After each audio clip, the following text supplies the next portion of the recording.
আপনারা যে ভিডিওটা দেখতে পাচ্ছেন মনে হচ্ছে একটা বাচ্চা কত সুন্দর করে পাটায় মরিচ বাটতেছে, বাট দৃশ্যটা কত সুন্দর। আসলে আমাদের প্রতিটা বাচ্চা যদি এইভাবে সুন্দর সুন্দর কাজ করতো সংসারের সাথে, মানে বাচ্চা তো দেখেই বোঝা যাচ্ছে সে সবসময় তার মায়ের সাথে কাজে হেল্প করে, তা না হলে সেটা দেখছে কিভাবে, শিখছে কিভাবে।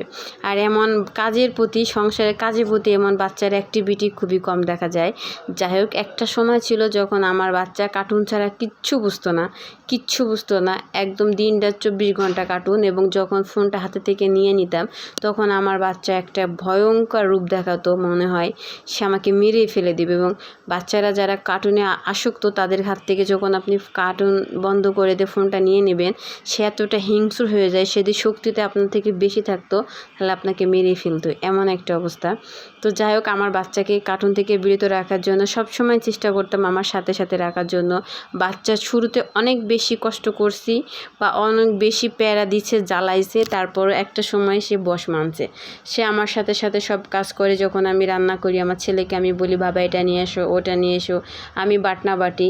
এখানে কিন্তু সে লাল মরিচ বাটতেছে না, সে ডাল বাটতেছে, খুব মজা করে। যাই হোক, আমি আমার ছেলেকে বলতাম, বাবা এটা নিয়ে এসো, ওটা নিয়ে এসো, ওটা নিয়ে এসো।